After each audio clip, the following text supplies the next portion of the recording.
Hello, I'm Dorcas Hand, a retired school librarian and currently active in school library and intellectual freedom advocacy. I sit on the board of the Freedom to Read Foundation. I'm the Texas chapter counselor to ALA, and I'm a grassroots advocate for school libraries in Houston, Texas. I was asked to submit a proposal to tell you about the Texas Library Association Intellectual Freedom Helpline. So here we go. This will be a short overview. In November 2021, you all may remember, everything heated up in the censorship world, but in Texas in particular. And TLA was very concerned and trying to think about, everybody randomly was trying to think about how to proceed. In my role in TLA, I sit as part of the legislative committee. So a few of us decided to have an extra meeting and look at how we might move forward in a logical fashion. And so one of the things that came up was, how could TLA better support its members who were facing all these challenges? And the idea of a helpline was sort of randomly floated, but it kind of took legs because it seemed simple and straightforward and did not interfere with any of the other things, the legislative efforts or PR efforts that TLA might otherwise do, but it just offered our members something. So because I was retired, didn't have a day job, I said, well, I can do that. Sure.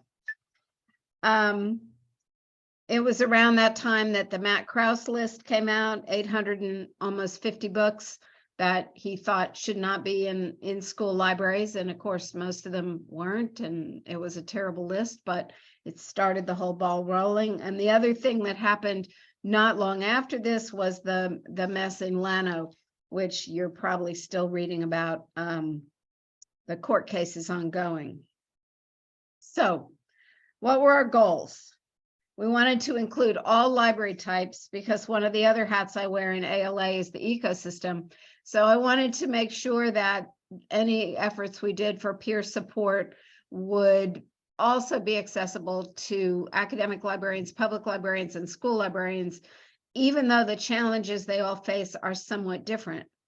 That meant we needed peer librarians from all of those groups and from all parts of Texas, although that geographic piece didn't become clear immediately. But because Texas is so huge and we have rural, really rural, and the rural areas are often populated by people who don't have a lot of library training.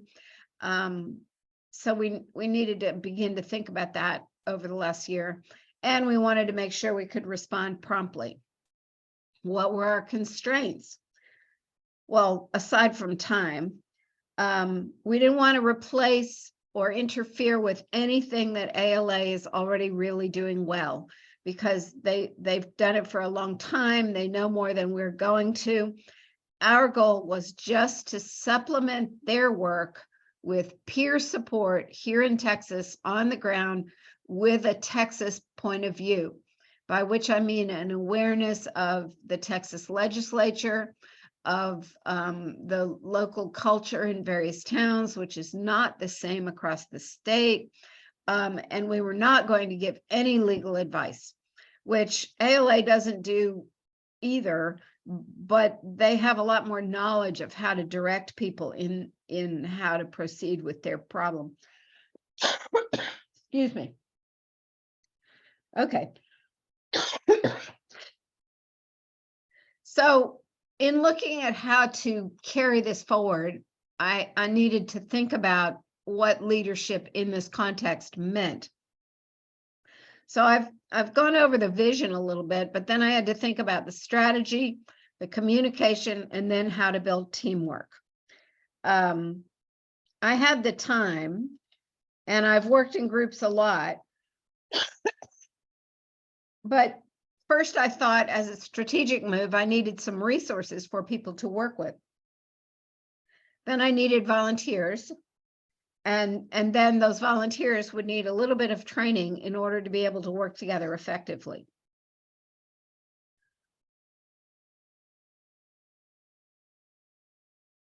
Sorry, I'm recovering from a cold last week. So resources. When I thought about what I would want if I were answering such a call, I realized that I wanted to know what policies I could look at that other people in my situation might have already written, ready to go, so that I could update mine as needed. I would like to have access to all of the statements that were coming out at that point in November of 21. It seemed like every day we got a statement from some new group, but those are useful. They give you ideas about how to think about it. They give you wording you can use. I wanted some news articles because some of them also give you tools you can work with. And I wanted to know what the authors were saying. And all of the stuff that was arriving in my email and in my Facebook feed, I was just setting it to the side, making this giant document, which was kind of a mess for a while, but there was so much I couldn't even read it. And you probably remember that too, but I did just save it. And I'll show you what I turned it into in a minute. The volunteers, we started by inviting people who were on the Texas Legislative Committee, who were on the Intellectual Freedom Committee. And then we sent out, TLA has a thing like ALA Connect called Engage, and each division has a space there. So we posted it there for all three types of libraries and asked for volunteers. And we got quite a few. And so I spent about 30 minutes on a call with each of those volunteers, and half of it was sort of an interview.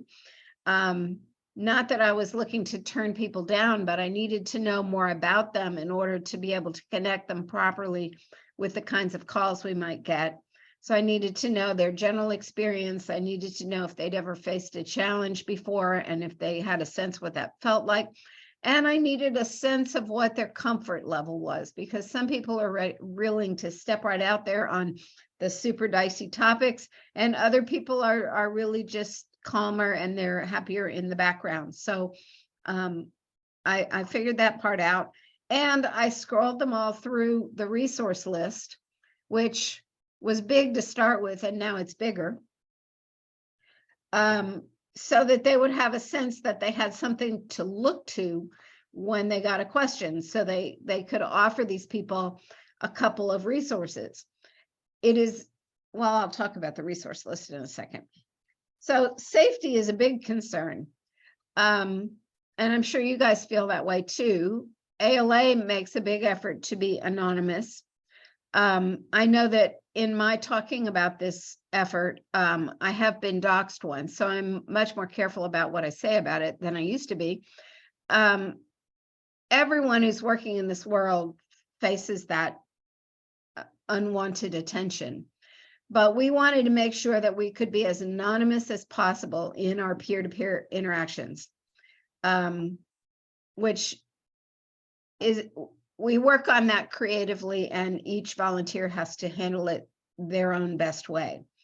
The volunteer list is not public. The resources are not, well, the resources themselves are all public. Anybody can find them. The collection of them and the organization of them is what is not public. And all the requests for support are done by a Google form that only I see and one TLA staffer. So we've done our best to keep the back piece simple and private. So we went live on December 18th of 2021, and we intentionally did it before the Christmas holiday because we knew there were all these people that were just terrified, and we needed a little bit of time to see if everything was in place. So we didn't really get a call until January, but knowing that all the systems were live and the volunteers were ready, that made us all feel a bit better. I'm not keeping up with my, okay, so the resources. This is what the bookmark table of contents looked like when we went live. At that time, the focus was much more on excuse me, how to be prepared for a challenge, as you see over here in the left-hand column. And down at the bottom, we clearly put the information for all the volunteers to have at their fingertips for how to report to ALA, how to get further help from ALA. And on the right, we found some toolkits. We wanted people to take care of themselves. Another chance to remember to report the challenges to ALA in particular, but there are other people collecting those reports now. And what other organizations they might look to. So it was sort of and I don't know, it was probably 15 Google Doc pages at this point. So several months later, I redid it. And now the bookmarks, the table of contents is much longer. So this is page 1, this is page 2. We started realizing that there were some underlying information that people didn't have. So why do we care about the First Amendment? Some of the people calling couldn't really talk about the First Amendment as well as they wanted to. So we put that little bit together. Proactive tips is still there.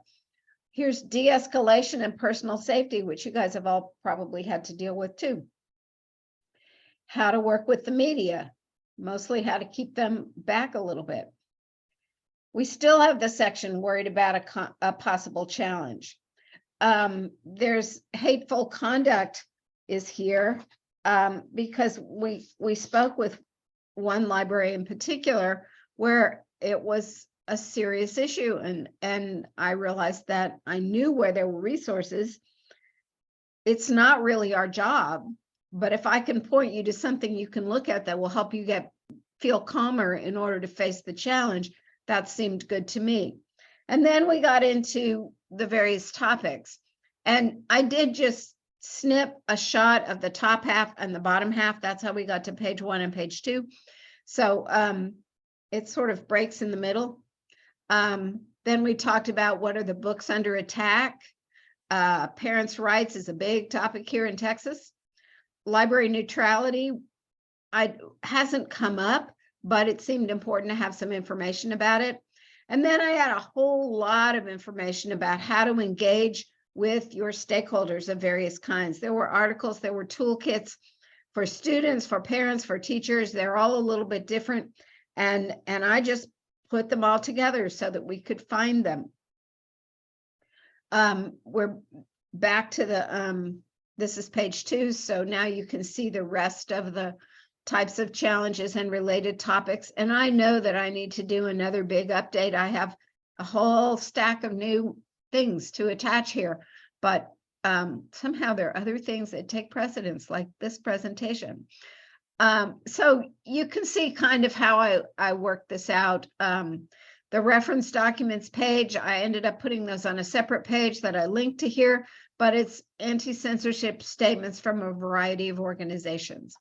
I had some articles that had good quotes, other organizations, other resources. We looked at the hashtag freedom folks, which you're probably familiar with. The 4 Texas librarians started around the same time, but they are much more free form and they're more pointed in some ways and also less direct. So they don't talk to specific librarians as an organization. They're not an organization. And the National Coalition Against Censorship.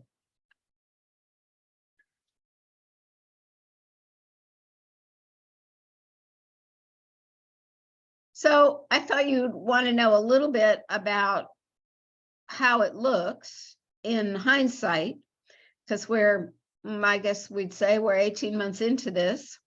We have not had a ton of calls. I think about 30. Those librarians were very appreciative we were there. And I think that having done this work, we can kind of sustain for quite a while without a lot of more time put in. But it is important for people to have somebody to call. But you can see that we've been in all the regions of Texas. We've been in urban, suburban, and rural areas. We have been in all types of libraries. Oh, I see that cut off the bottom. I'm sorry. But we have been in all types of libraries. And we have all types of volunteers. Fewer academic, but we've had fewer academic calls, so it all worked out perfectly. This is who challenged us. The government challenges, meaning our legislators, who should be our friends and are not, is the biggest section. But if you add parent and community, that's the orange and the gray down at the bottom, that's pretty much the same size. The outsider is the yellow group, and that's pretty big. And we had internal challenges that we had to face. So our biggest challenges as a helpline is Texas is so bloody big. So we have geographic diversity, meaning the rural, the urban, the suburban. We have the just distances. So a lot of areas of the state do not have much membership in TLA because they're so far away and the schools and libraries are so underfunded. I know I had a couple of people who wanted to volunteer, but they did not own a personal cell phone. They only have one phone and it's paid by their employer, the library. And we also have a hard time getting the word out to people who are not TLA members because we're not planning to take out a newspaper ad. That seems sort of like asking Matt Krause and his friends to come and kick us. So getting the word out to people who may have wanted peer support but don't know it exists. Volunteers rightly show some fear. I think that's kind of normal. They worry that they lack knowledge, but that resource collection helps that. And we have done some smaller meetings where 2 or 3 or 4 of us got together to make a tip sheet. We pulled together a tip sheet, for example, about internal challenges, where we just pulled a few resources. So when we get that call, we can just give them the tip sheet that talks about a couple of court cases they might want to know about and talks about how to talk to these people, shows examples. It's just a little 2-page front and back. It can easily be printed out and it can be sent digitally. And of course, time is a constraint that everybody faces. So what are our next steps? I think we need to build a stronger sense of community among the volunteers, which is hard because not all of them get to come to conference. Not all of them have much time at the same time of day, but I'm working on ways to do that. I think we'll try more tip sheets because that was a good way to work with a small group of people and they would get to know each other. So it does increase that sense of community. And now that the threat is so diverse and constant, I'm not sure that the way we're set up now is the best. And I don't have a new answer, but I'm really thinking about that question going forward. And how do we plan for sustainability, getting new volunteers and finding somebody who will work with me and eventually be the one in charge? Those are the big questions as we go from here. So I did that fast. I don't even know how long it took. I'm happy to take questions. This is my email address. I've put up a few links here. One is the Intellectual Freedom page hosted by the Texas Library Association, which has an overview of resources that we put there. Again, those are all publicly available, but we picked some simple ones so that somebody could have quick reference without making a call. I also give you the link to the one that we post about reporting censorship and the one that we post about the helpline. Oh, I realize I forgot to say that I never used to pay attention, but TLA offers as part of its membership the opportunity to buy liability insurance. And I admit in the 40-some years I was a librarian, I didn't buy it because why would I need liability insurance? And now anybody who calls gets reminded that that is an option they have.